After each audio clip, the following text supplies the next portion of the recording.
Well, I'm actually going to say as little as possible because people over 30 shouldn't talk about the internet very much, and we're about to enter, well, maybe 35. Thank you for your generous introduction. I thought that Anna Eshoo made a couple of really important points. The point about access and censorship is a really interesting point. That is how, in fact, repressive governments manage to continue to avoid the incredible urgency of democracy, which is felt by this generation, which I do not call millennials. I call them the first global generation, because in fact they are.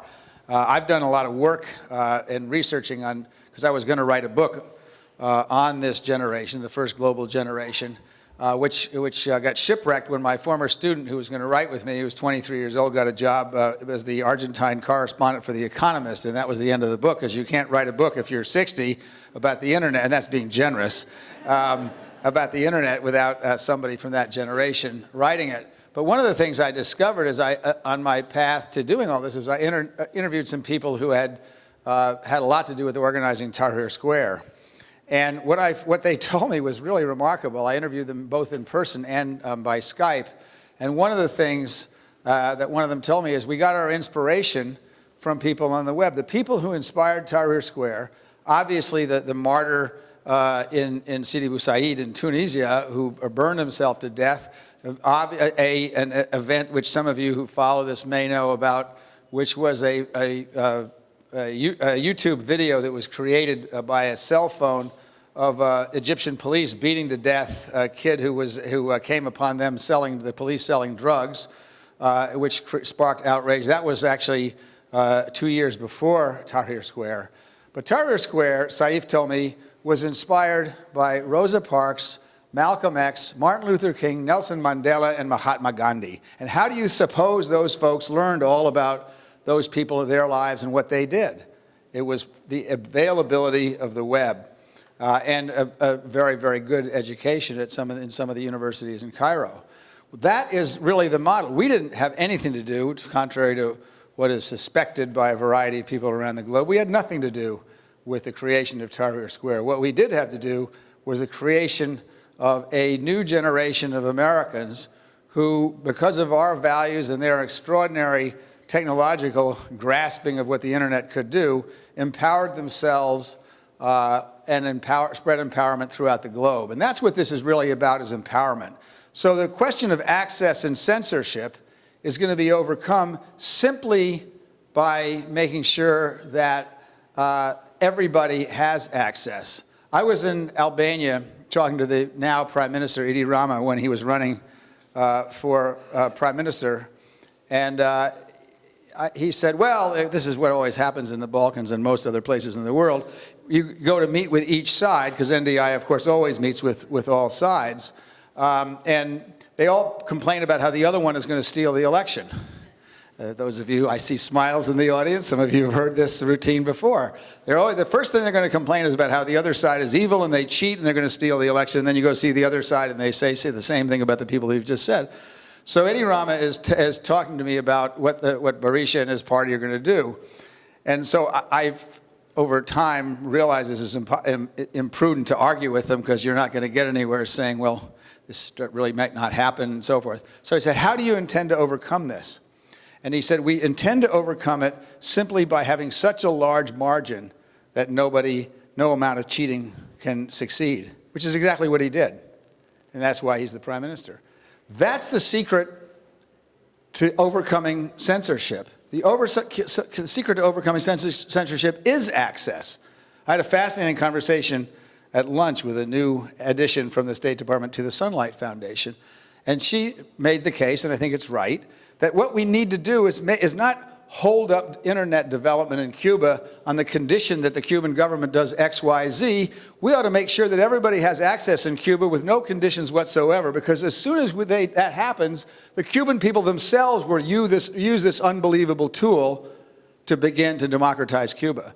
And it'll only be a tiny fraction of people who dare to do it or who have the skills to do it. But a tiny fraction of the entire population of Cuba is much, much bigger than a tiny fraction of the people who we're going to let use the internet on the condition that Cuba does X, Y, Z. If you believe, and I do, that Americans are not exceptional, that all human beings want freedom and the ability to make decisions for themselves, then we ought to understand that this is the tool to make it happen. And that is why DemTools is so important.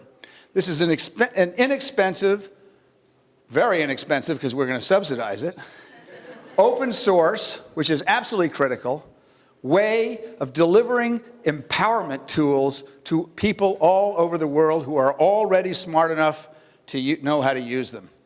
We met with a Georgian delegation this morning. They are way ahead of where a lot of people are in a lot of democratic countries. And Georgia is a democratic country, although it's an emerging democracy, and it's an ongoing struggle to institutionalize their democratic reforms. This can be used all over the world. This can be used in sub-Saharan Africa.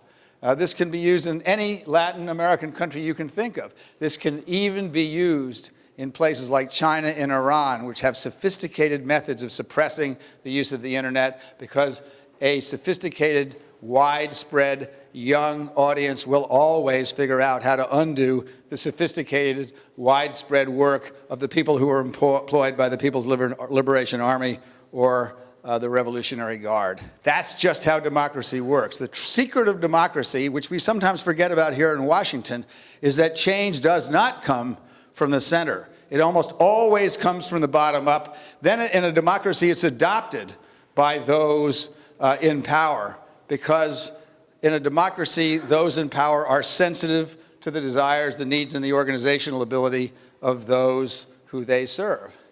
That is even true in dictatorships. All but the most brutal dictatorships, if you want to survive as a dictator, with the exception possibly of North Korea, who has a formula that's incredibly unattractive, but if you want to survive as a dictator, and the Chinese know this, you have to be one step ahead of your population, and you have to pay attention. The Chinese monitor everybody's internet. The only reason they do is not to suppress politics, although they do use it for that. The reason they do is they want to stay a step ahead of what their people are talking about and thinking about. And we should keep that in mind. All we have to do to make democracy succeed in this world is make sure everybody has individual tools of empowerment that have never been seen before on the face of the earth.